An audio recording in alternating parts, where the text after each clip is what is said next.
The city hummed with life as the late evening sun dipped below the horizon, painting the skyline in streaks of orange and purple. Maya was driving her brand-new Lamborghini Aventador, its sleek metallic body gleaming like a jewel against the dimming light. Before we get into the story, comment below where in the world you are watching from today, and if you like this story, don't forget to subscribe. This car wasn't just a vehicle. It was a symbol of her journey, of the years she had spent building her tech startup from the ground up. Tonight, she felt invincible. As she rolled down Main Street, windows rolled down and music streaming from her premium sound system, pedestrians turned their heads, admiring the car's beauty. Maya smiled to herself. This was her moment, her dream finally realized. She had just left a small gathering of friends who had celebrated her success with laughter, champagne, and heartfelt toasts. Now, the drive home was her private time to savor it all. Then came the flashing red and blue lights in her rearview mirror. Her heart sagged. Confusion flickered across her face as she glanced at the speedometer. She hadn't been speeding. She wasn't swerving or violating any traffic laws. What could it be? Reluctantly, Maya pulled over, her pulse quickening. The officer approached her car with a swagger that seemed rehearsed. He was a middle-aged man with a clean-shaven face, his badge glinting under the streetlights. His name tag read Riggs. From the moment he leaned into her window, Maya felt the weight of his disdain. "Nice car," Riggs remarked, his tone carrying more suspicion than admiration. "Is it yours?" Maya forced a polite smile. "Yes, officer. I just bought it." "Aha," he said, unconvinced. He squinted at her, then at the car, as if the very idea of her owning it offended him. "License and registration." Maya nodded, keeping her hands visible as she reached for her documents. The air between them was thick with tension. She handed over her paperwork, which clearly showed her name and ownership of the vehicle. Riggs barely glanced at them before straightening up and calling for backup on his radio. "Is there a problem?" Maya asked, her voice steady but firm. "Step out of the vehicle," Riggs demanded, ignoring her question. A knot tightened in Maya's stomach. "Why?" "Just do it," he snapped, his hand hovering near his holstered weapon. Reluctantly, Maya obeyed, stepping out onto the pavement. Passers-by began to slow down, curious about the unfolding scene. Riggs inspected the car as if searching for something to justify his actions. Then he called in a tow truck. "This vehicle is being impounded," Riggs announced, a smirk tugging at the corner of his mouth. "It's under investigation." "What? Investigation for what?" Maya's voice rose with disbelief. "I've shown you everything you need. This is my car." Riggs didn't answer. He scribbled something onto a pad, handed her a copy, and walked back to his patrol car. Moments later, a tow truck arrived, its driver casting a sympathetic glance at Maya as he hooked her car to the truck. Maya stood there, helpless, as her Lamborghini was hauled away. The evening that had begun with so much promise now felt like a nightmare. She called her best friend, Jordan, her voice trembling as she explained what had happened. By the time Jordan arrived to pick her up, the street was empty except for the faint glow of the tow truck's taillights disappearing into the distance. Jordan listened as Maya recounted every detail, his jaw tightening with anger. "This is more than just a bad cop, Maya. This is systemic. You've got to fight back." Maya nodded, though her hands were still shaking. "But how do I even start?" Neither of them had an answer yet, but one thing was clear. Maya's story was far from over. Somewhere across town, Officer Riggs drove the Lamborghini into an underground garage, grinning as he admired its flawless exterior. "Not bad," he muttered to himself, patting the hood like it was a prize he had earned. Little did he know, his actions had set something in motion, something that would soon come crashing down around him. The following morning, sunlight streamed through Maya's window, but it brought no comfort. The events of the previous night replayed in her mind like a bad dream. Determined to get her car back, she dressed quickly and headed to the police impound lot. She wanted to believe it was a mistake, that Officer Riggs was just following some obscure protocol. But deep down, she knew better. At the impound lot, Maya approached the counter, clutching the paperwork that proved her ownership. A bored-looking clerk barely glanced up from his screen as she explained her situation. "Name?" the clerk asked, monotone. "Maya Jones," she replied, trying to keep her frustration in check. "My car was impounded last night. A Lamborghini Aventador." The clerk's fingers clattered against the keyboard as he typed. He frowned at the screen. "There's no record of that vehicle here." Maya blinked, stunned. "What do you mean there's no record? Officer Riggs impounded it himself. He gave me this." She slid the impound notice across the counter. The clerk took the paper, examined it briefly, then shrugged. "This says the car was impounded, but it's not in our system. If it's not here, I don't know what to tell you." "That's impossible," Maya said, her voice rising. "Where is my car?" The clerk leaned back in his chair, unfazed. "Maybe you should talk to the officer who impounded it." Maya left the lot fuming. Her next stop was the police station. She demanded to see Officer Riggs, but the officer at the front desk claimed Riggs was out on patrol. When she asked to speak to a supervisor, she was told to file a complaint and wait for a response. It was a bureaucratic wall, cold and impenetrable. As she left the station, her phone buzzed. It was Jordan. "Any luck?" he asked. "No," Maya said, her voice tight. "The car's not in the system, and Riggs is conveniently unavailable." "You need help," Jordan said firmly. "Someone who knows how to fight this." Later that day, Maya sat in a cozy, cluttered office across from Aaliyah Reynolds, a civil rights attorney who had a reputation for taking on cases against corrupt officials. Aaliyah was sharp-eyed and no-nonsense, her confidence a calming presence for Maya. "This isn't just about your car," Aaliyah said after listening to Maya's story. "It's about abuse of power and racial profiling. Riggs didn't just impound your car. He took it. But how do we prove it?" Maya asked. "He's already covered his tracks." Aaliyah leaned back in her chair, thinking. "We start by building a timeline. Who saw you pulled over? Was anyone around when the car was towed? And then we go public." "Publics?" Maya frowned. The idea of sharing her story with the world felt daunting. "Trust me," Aaliyah said. "Once people hear what happened, they'll rally behind you. And Riggs won't be able to hide." That evening, with Aaliyah's encouragement, Maya made a video explaining what had happened. She posted it to her social media accounts, along with photos of her car and the impound notice. The response was immediate. Friends, followers, and strangers shared the post, expressing outrage. The hashtag Justice for Maya began to trend. While Maya's story gained traction, Riggs sat at a private club on the outskirts of the city. The Lamborghini was parked outside, drawing envious looks from other patrons. Inside, Riggs laughed with his friends, casually bragging about his new ride. "You seriously pulled this off?" one of them asked, disbelief in his voice. "Easy," Riggs said, smirking. "She handed me the keys herself." Back in her apartment, Maya scrolled through the growing flood of comments and messages on her post. Some were supportive, others skeptical. A few questioned why she, a successful black woman, could afford such an expensive car. It was a reminder that prejudice wasn't limited to men like Riggs. Jordan called her again, his voice urgent. "You've gone viral, Maya. The news is picking up your story." It was true. Local reporters began reaching out for interviews, and Maya agreed to speak with one. Sitting in front of a camera, she recounted her experience, her voice steady but emotional. "This isn't just about me," she said. "This is about the countless others who've been mistreated, ignored, or silenced. We have to hold people like Officer Riggs accountable." As her story spread, the police department released a brief statement. "We are aware of the allegations and are conducting an internal review." It was vague, evasive, and did nothing to quell the growing outrage. Meanwhile, Riggs began to feel the pressure. He saw Maya's video and the media coverage that followed. At first, he dismissed it, confident that his department would protect him. But as protests began forming outside the station, his confidence wavered. Maya, standing among the protesters, held a sign that read, "Where's my car?"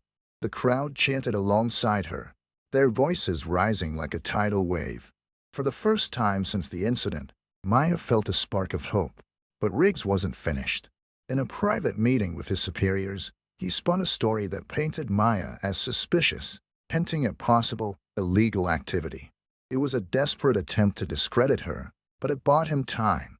Time he would use to dig in and fight back. Unbeknownst to him, Maya wasn't just fighting for her car. She was fighting for the truth, and she wasn't fighting alone. The protests outside the police station had grown louder and larger by the day.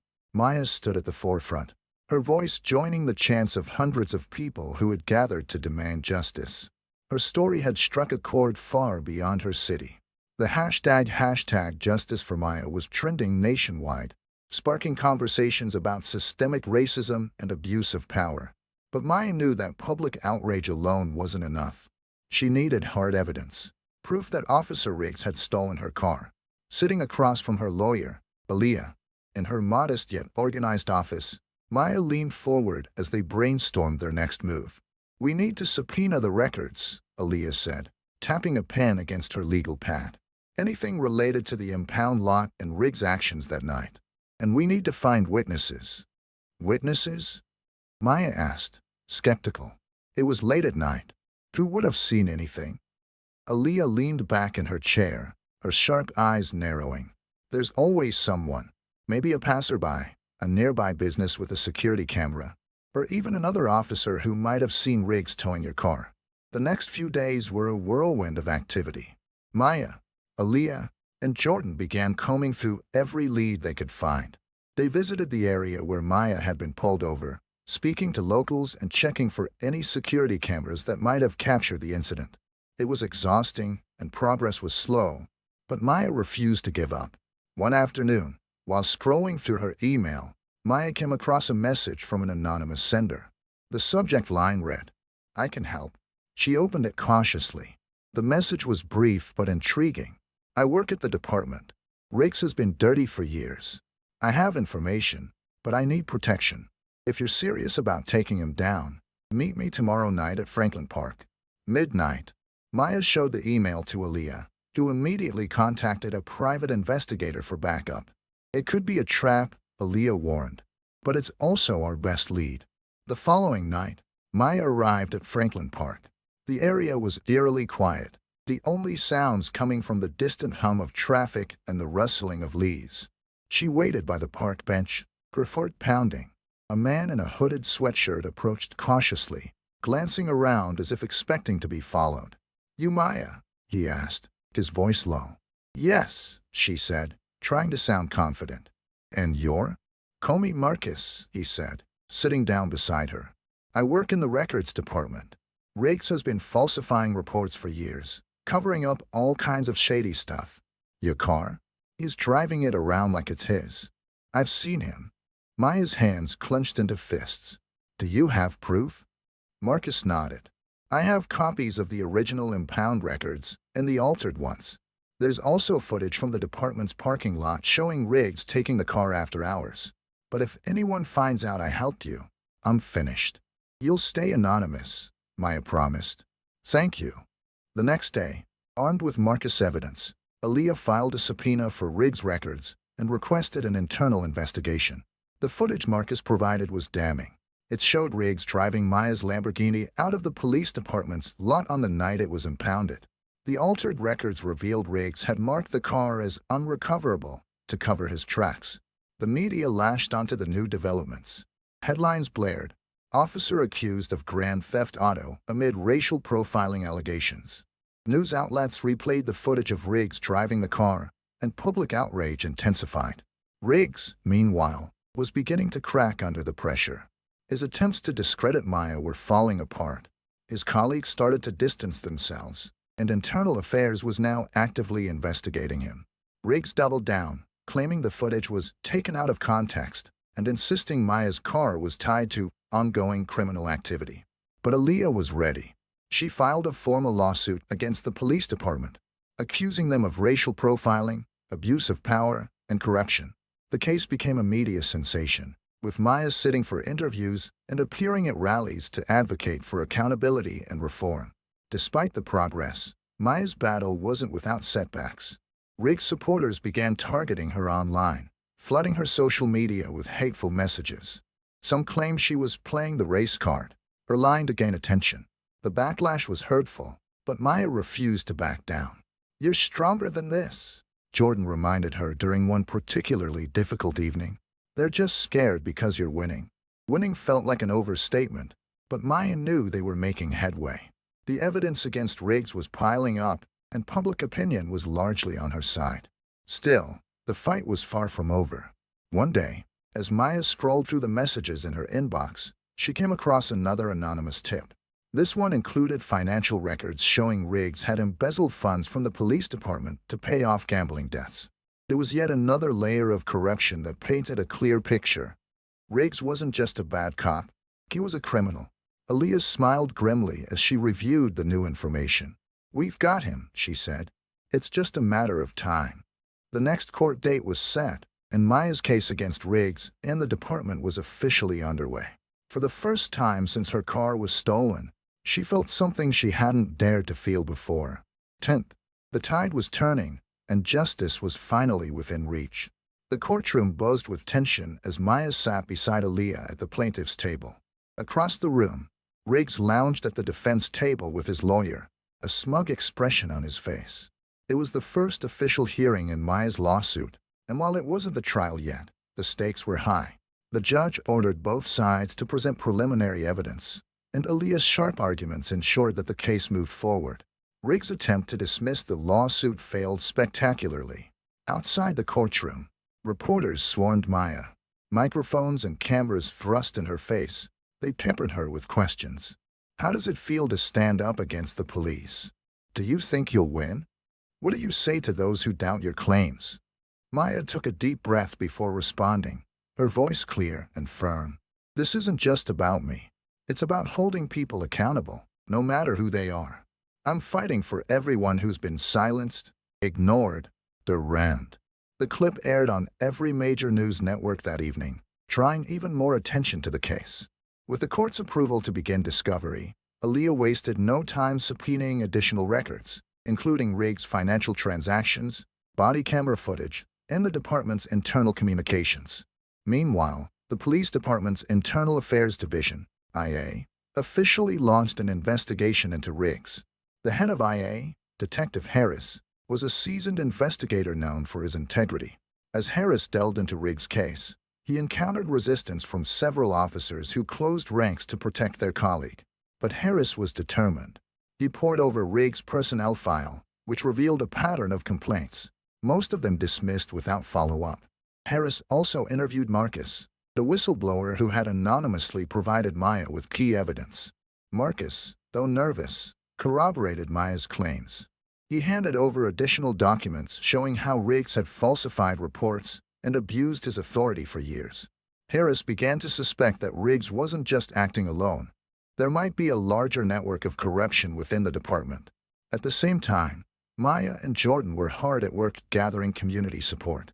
They organized town hall meetings, inviting activists, lawyers, and residents to speak about their experiences with racial profiling and police misconduct. Maya's story became a rallying cry for change. During one particularly emotional meeting, an older black man stood up and shared his own experience of being wrongfully arrested decades ago. His voice cracked as he said, "I'm proud of you, Maya. You're fighting for all of us." The community's outpouring of support gave Maya strength, but it also drew backlash. A group of counter-protesters began showing up at her events, waving signs that read, "Support our police," and "Maya is a fraud." The tension was palpable, and at one protest, a heated argument nearly escalated into violence before the police intervened. "That's what they want," Aaliyah warned Maya later. "They want to paint you as the problem. Don't give them the satisfaction." Riggs, meanwhile, was feeling the pressure. He sat in his dimly lit living room, nursing a drink and scrolling through the relentless media coverage of the case. The footage of him driving Maya's Lamborghini had gone viral, and memes mocking him circulated online. His lawyer was demanding answers about the growing pile of evidence against him, and his once loyal colleagues were beginning to distance themselves. To make matters worse, IA had just requested a forensic audit of his finances. Riggs knew it was only a matter of time before they uncovered his gambling debts and the embezzlement scheme he had used to cover them. Desperate, he reached out to an old friend in the department, Officer McBride. "We need to stick together," Riggs said over the phone. "This whole thing is a witch hunt." But McBride was noncommittal. "I don't know, man. You might have gone too far this time." Riggs slammed the phone down, cursing under his breath. His world was unraveling, and he was running out of options. Back at Aaliyah's office, the mood was much more optimistic. Aaliyah and her team had unearthed several pieces of damning evidence, including emails showing that Riggs had lied about the circumstances of Maya's traffic stop, body camera footage from another officer at the scene, which captured Riggs mocking Maya and calling her entitled, financial records revealing that Riggs had used a fake company to launder money from department funds. "This isn't just a case against Riggs," Aaliyah said during a late-night strategy session. "This is a case against the entire system that enabled him." Maya nodded, exhaustion etched into her face. "I just want my car back. But more than that, I want people like him to face consequences for once." As the IA investigation progressed, Harris uncovered another shocking revelation. Riggs had been tipped off about Maya's protest plans by someone inside IA. This confirmed Harris's suspicions that corruption within the department ran deeper than just Riggs. He quietly began building a case against other officers who had covered for Riggs over the years. When Harris confronted Riggs during an interrogation, Riggs remained defiant. "You think you're going to take me down? You're just as much a part of this system as I am." Harris stared at him, unflinching. "The difference is, I'm not a thief." Late that night, Maya receiving an unexpected phone call. It was Harris. "We're closing in on him," he said. "But this isn't just about your car anymore. Riggs is the tip of the iceberg."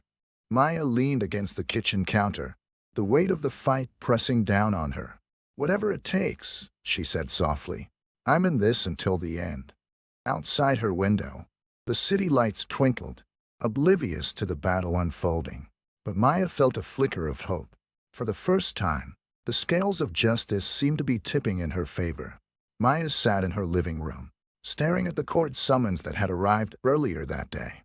The date for the next hearing was set, and this time it wasn't just about evidence. It was about confronting Riggs directly. The gravity of the moment settled over her like a heavy blanket. Jordan sat beside her, silent but supportive, as they both tried to process what lay ahead. The protests outside had dwindled to a few dedicated activists, but Maya's resolve was unwavering. She looked at Jordan and said, "This is bigger than me. If we don't see this through, what's to stop him, or anyone like him, from doing it again?"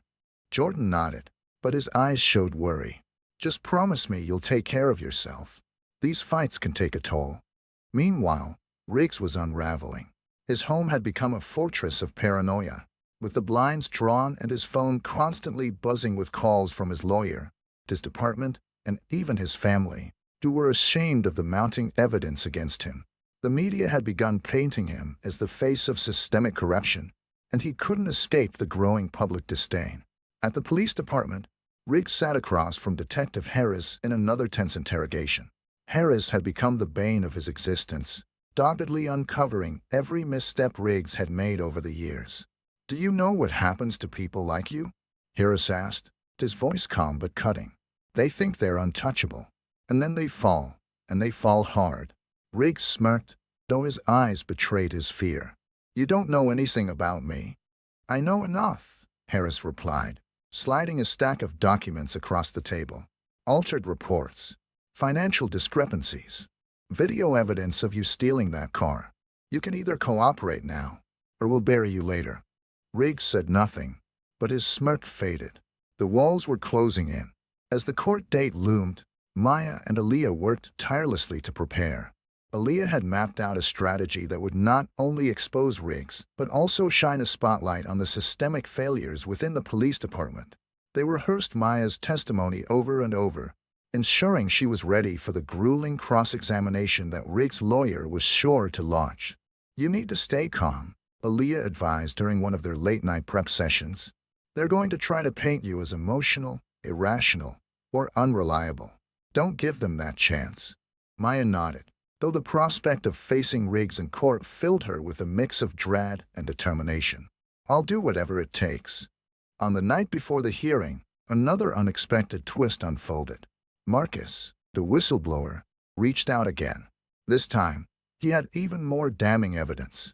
audio recordings of Riggs boasting about his schemes to fellow officers. The recordings were chilling, filled with blatant admissions of abuse, corruption, and prejudice. Aaliyah played the recordings for Maya in her office. The sound of Riggs' voice, dripping with arrogance, made Maya's stomach churn. "She's just another one of them," Riggs' voice said on the recording. "What's she gonna do? Cry about it? The system's on my side." Aaliyah paused the recording, her expression grim. "This changes everything." With the new evidence in hand, Aaliyah filed an emergency motion to include the recordings in the case. The judge approved the motion, setting the stage for a courtroom showdown unlike anything Maya had anticipated. The morning of the hearing, the courtroom was packed. Journalists lined the benches, and protesters gathered outside with signs that read, "Justice for Maya," and "In police corruption." Maya took her seat beside Aaliyah, her heart pounding as she glanced across the room at Riggs. He looked less smug than before, his face pale and his shoulders tense. The proceedings began with Aaliyah presenting the timeline of events: the illegal traffic stop, the falsified reports, the missing car, and finally, the recordings. Each piece of evidence painted a damning picture of Riggs' actions and his disregard for accountability. When it was Maya's turn to testify, she spoke with clarity and conviction. She recounted every detail of that night: the humiliation, the fear, and the helplessness she felt as her car was towed away. Her voice faltered only once, when she described the moment she realized Riggs had stolen her car. "I worked so hard for that car," she said, her voice cracking. "It wasn't just a car. It was proof that I had made it, that I had beaten the odds. And he took that from me because he thought I didn't deserve it." The courtroom fell silent. Even the judge seemed moved. Riggs' lawyer tried to discredit Maya, suggesting that she had exaggerated her story for attention. But Aaliyah was ready, countering every argument with evidence and logic. When the recordings were played in court, the room seemed to hold its breath. Riggs' voice echoed through the speakers, sealing his fate. The turning point came when Detective Harris was called to testify. He laid out the findings of the internal affairs investigation, confirming Riggs' long history of misconduct and exposing the broader corruption within the department. By the end of the day, Riggs' defense was in shambles. His lawyer looked defeated, and Riggs himself sat slumped in his chair, avoiding eye contact with anyone. Outside the courthouse, Maya addressed the crowd of supporters and journalists who had gathered to hear the outcome of the hearing. "This isn't over yet," she said, her voice strong despite her exhaustion. "But today, we took a step forward. Not just for me, but for everyone who's ever been told they don't matter. We matter, and we won't stop fighting until justice is served." The crowd erupted into cheers, the sound carrying through the streets. For the first time in weeks, Maya felt a glimmer of hope, not just for herself, but for the change she was helping to create.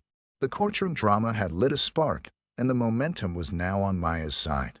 The recordings of Riggs' voice, dripping with arrogance and disdain, had become the talk of the city, broadcast on every news channel and dissected by pundits.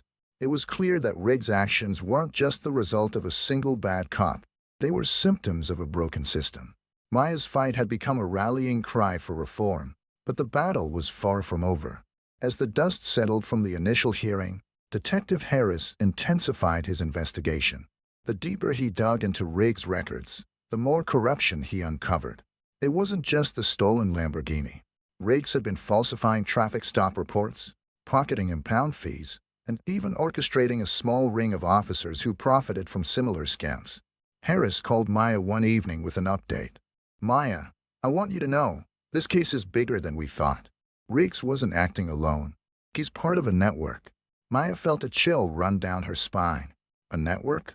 How deep does this go?" "We're still piecing it together," Harris said.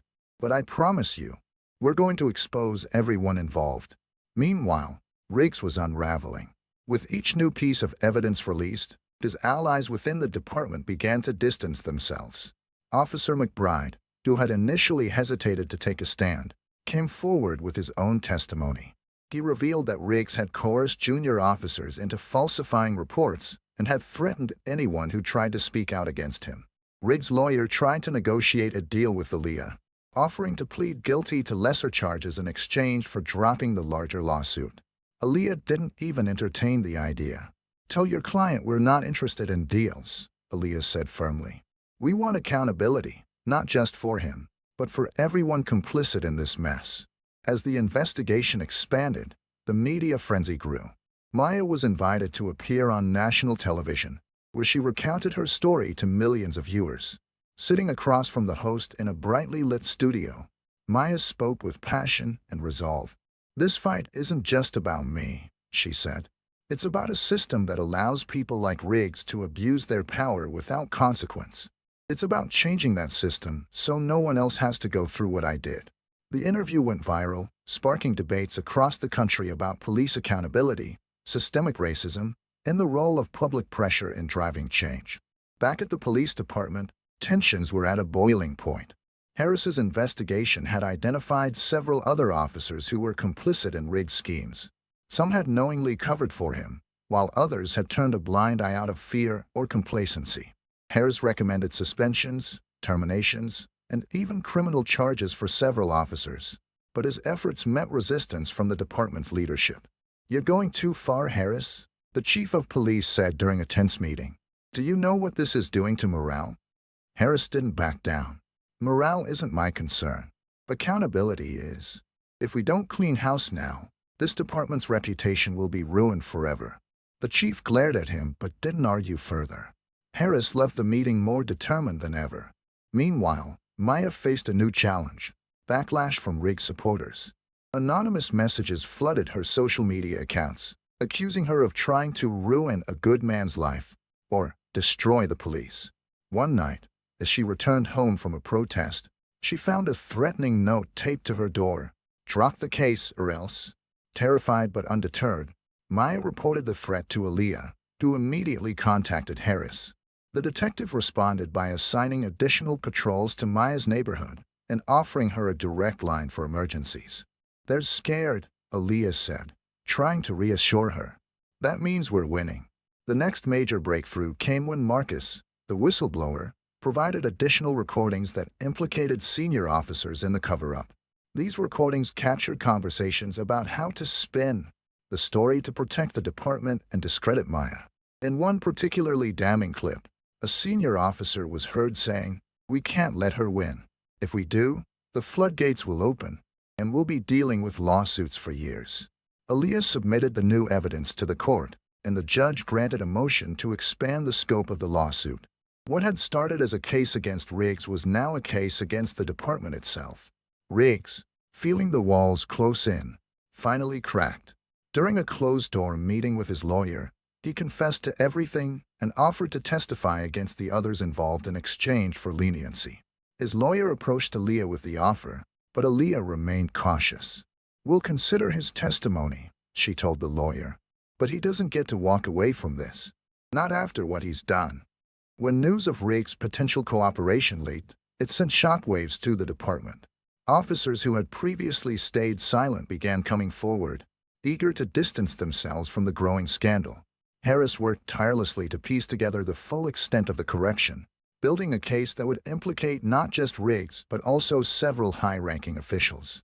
Maya stood before a crowd of supporters at a rally outside City Hall. She spoke with renewed confidence, her voice carrying over the chants of the crowd. "This isn't just about one bad cop," she said. "It's about a system that let him thrive. And we're not just here to hold him accountable, we're here to demand change. Real change." The crowd erupted into cheers, their voices echoing through the streets. Maya felt a surge of hope as she looked out at the sea of faces. This fight was bigger than her now. It was a movement, and it was unstoppable. The city was on edge as Maya's case continued to unfold. Riggs' decision to cooperate with investigators sent shockwaves through the police department and the public. His testimony, paired with the mounting evidence unearthed by Detective Harris and Aaliyah, began to expose a web of corruption that reached deeper than anyone had anticipated. In a dimly lit conference room at the Internal Affairs Office, Riggs sat across from Detective Harris, visibly deflated. Gone was the arrogant officer who had once mocked Maya. Now, he was a desperate man clinging to the hope of a lighter sentence. "You want leniency?" Harris asked, his tone cold. "Then give me names. Every officer who helped you, every superior who covered for you. I want it all. Riggs hesitated, his eyes darting toward the door as if searching for an escape. But he had none. Fine, he muttered. But this goes higher than you think. Over the next several hours, Riggs detailed how he and a small group of officers had been running a racket for years. They targeted vulnerable individuals, particularly people of color, during traffic stops, confiscating their vehicles and falsifying reports to make the seizures appear legitimate. The impounded vehicles were either sold off under the table or, in cases like Maya's, used for personal gain. Riggs named his accomplices, including 2 sergeants and a lieutenant who had actively participated in the scheme. Why did they let you get away with it for so long? Harris pressed. Because they were getting their cut, Riggs admitted, his voice tinged with bitterness. And because they knew the department would protect them. It always does. At the same time, Maya and Aaliyah were preparing for the next phase of the trial. The lawsuit against Riggs had now expanded to include the police department itself, and the stakes were higher than ever. Aaliyah pored over the new evidence, crafting a strategy that would not only prove Maya's case, but also shine a glaring spotlight on the systemic failures that allowed Riggs and his accomplices to operate unchecked. We're not just fighting for you anymore, Aaliyah told Maya during a late-night strategy session. We're fighting for every person who's been wronged by this system. And we're going to make sure they can't sweep this under the rug. Maya nodded, her determination unwavering. Whatever it takes. The media was relentless in its coverage. News outlets dissected Riggs' testimony, exposing the names of his co-conspirators and the details of their operation. Public outrage reached a fever pitch, with protests erupting across the city.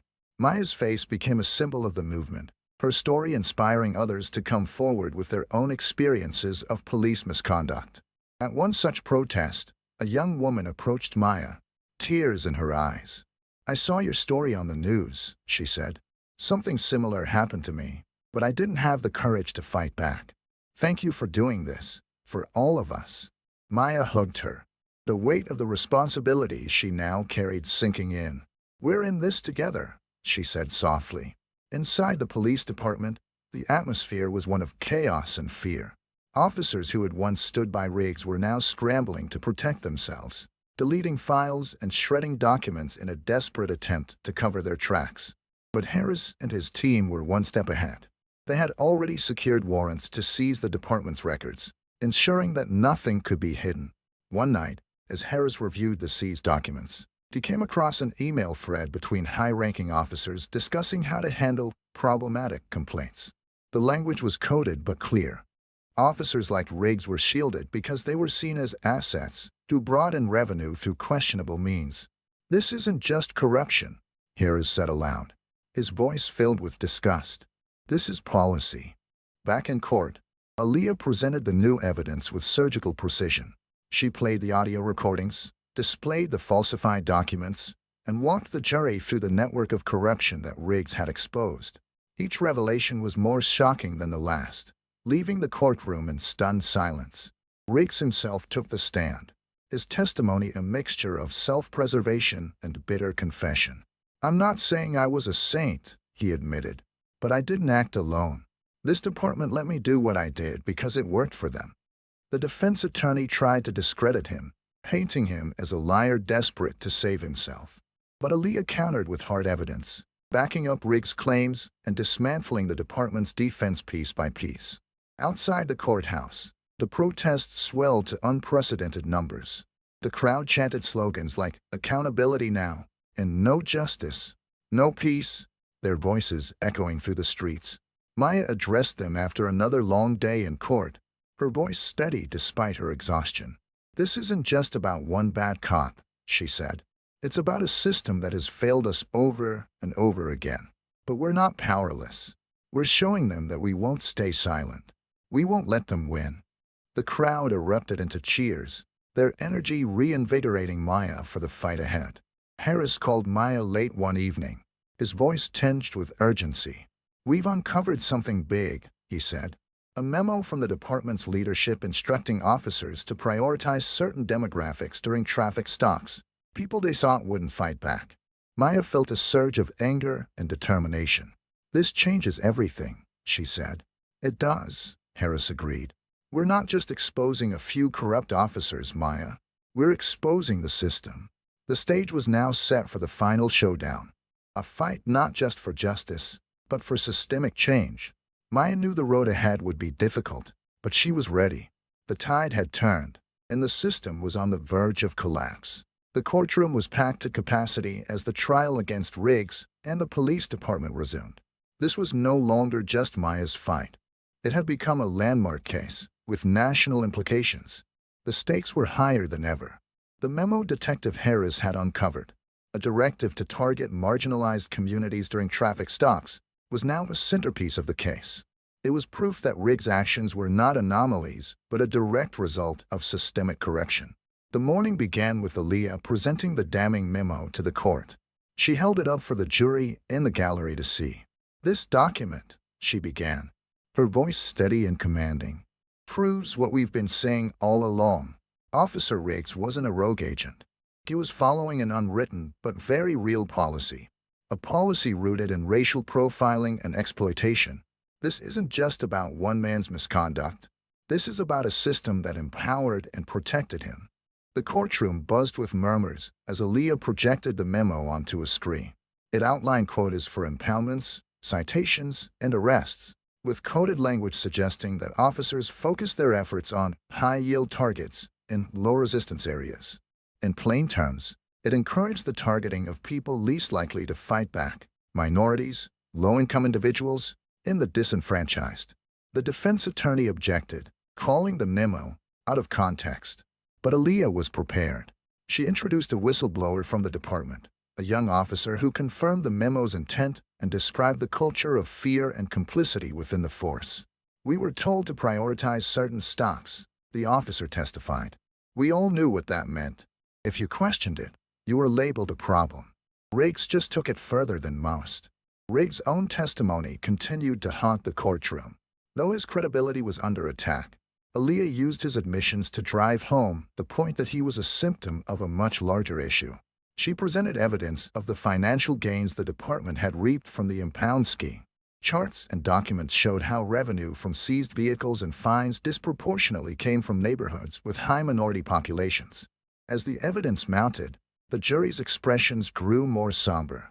The defense struggled to counter Aaliyah's arguments, their claims of isolated incidents crumbling under the weight of the systemic patterns Aaliyah laid bare.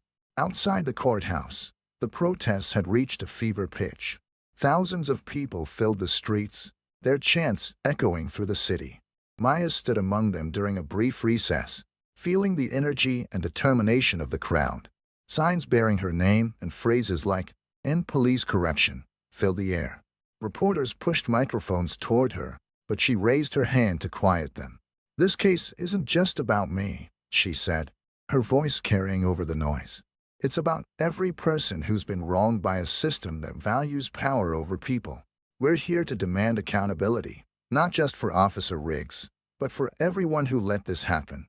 Back in the courtroom, Detective Harris took the stand. His testimony was a turning point.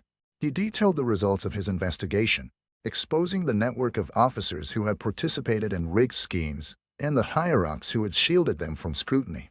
"We found evidence of widespread corruption," Harris testified. "It wasn't just Riggs. It was supervisors, administrators, and even leadership at the top. They created an environment where this kind of behavior was not only tolerated but rewarded." The defense tried to undermine Harris, accusing him of being biased against his own department. But Harris was unshaken. "Bias doesn't produce facts," he said, locking eyes with the defense attorney. "And the facts speak for themselves." Aaliyah's closing arguments were a masterclass in advocacy. She walked the jury through every piece of evidence, connecting the dots in a way that was impossible to ignore. "This case is about power," she said. "Power that was abused by individuals, yes, but also by an institution that allowed, no, encouraged that abuse. Maya Jones was a victim of this system, but she's not the only one. Every traffic stop that turned into a false arrest, every car stolen under the guise of authority, every person silenced by fear. Those are the real costs of this corruption. And today, you have the power to say, enough." The gallery erupted in applause before the judge banged the gavel to restore order. The jury deliberated for hours, the tension in the courthouse palpable. Maya sat beside Aaliyah, her hands clasped tightly together. Jordan was in the gallery, his presence a quiet reassurance. When the jury finally returned, the room fell silent. The foreperson stood and began reading the verdict. On the charges against Riggs, the jury found him guilty of theft, falsifying records, and abuse of power. On the broader claims against the department, the jury ruled in favor of Maya, awarding her a substantial settlement and ordering sweeping reforms to the department's policies and oversight structures. The courtroom erupted in cheers and tears. Maya sat in stunned silence, the weight of the moment washing over her. Aaliyah leaned over and whispered, "You did it." Maya turned to look at Jordan, who was beaming with pride. "We did it," she corrected. As Maya stepped outside the courthouse, the crowd roared with approval. She raised her fist in the air, a symbol of victory and resilience. Reporters clamored for her attention, but she made her way to the podium set up for her to address the crowd. "This victory isn't mine alone," she began. "It belongs to everyone who stood with me, who believed in me, and who fought for justice. But our work isn't done. Today, we've taken a step forward, but we must keep going. We must ensure that no one else has to fight this fight. Change is possible, but it's up to all of us to make it happen." The crowd erupted into chants of "Justice for Maya" and "No more Riggs." As Maya stepped down from the podium, her heart full of hope and determination, Maya walking through the crowd, shaking hands, hugging supporters, and feeling the power of a community united for change. The system was exposed, and while the fight wasn't over, this victory was a turning point, a promise of a better future.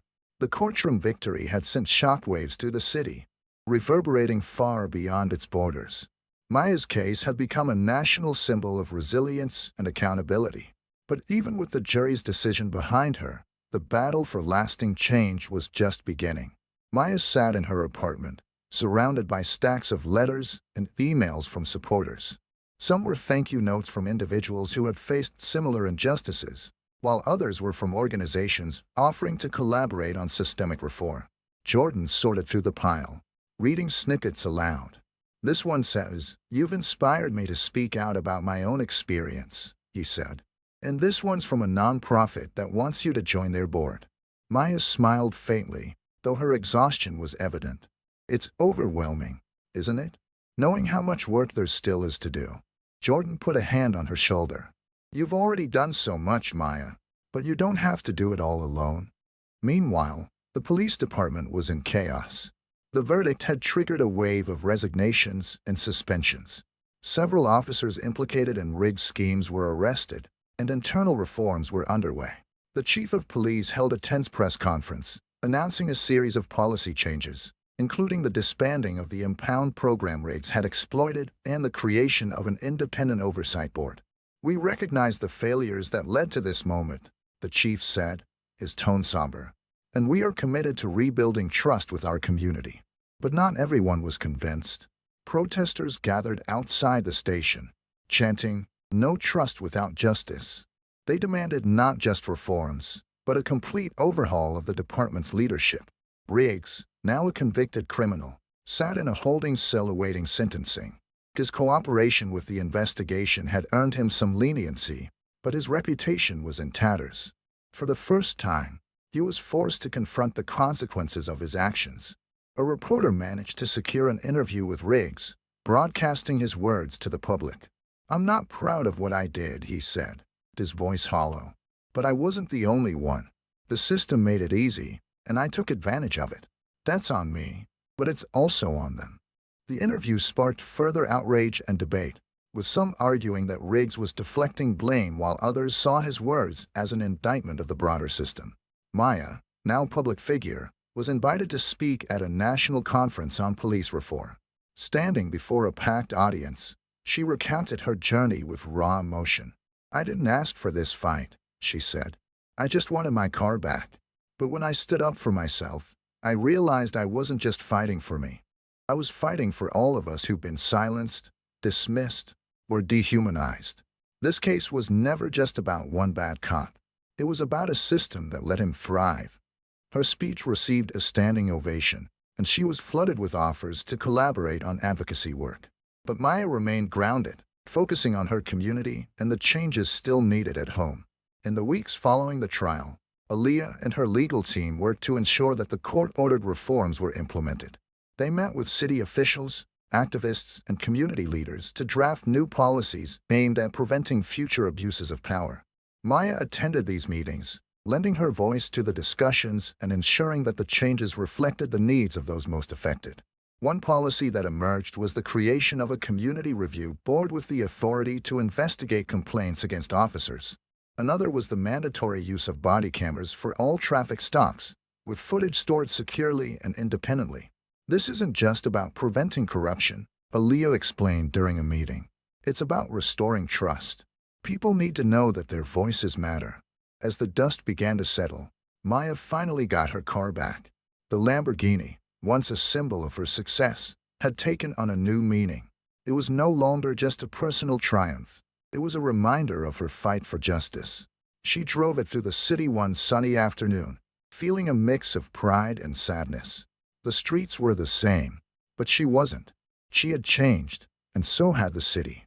Stopping at a neighborhood park, Maya was approached by a group of children who recognized her from the news. They asked for photos and autographs, their excitement infectious.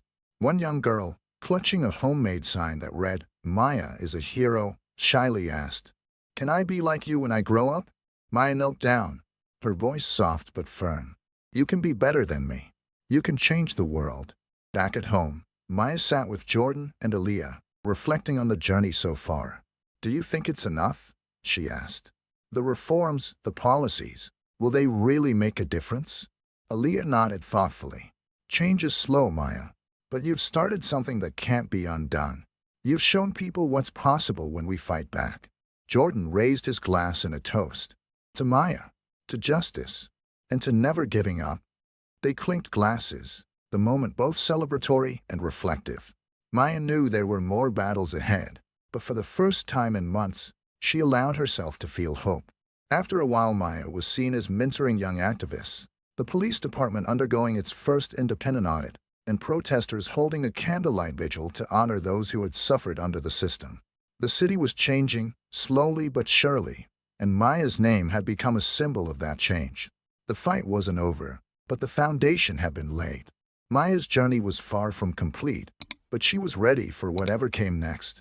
The wheels of justice were finally in motion, and there was no turning back.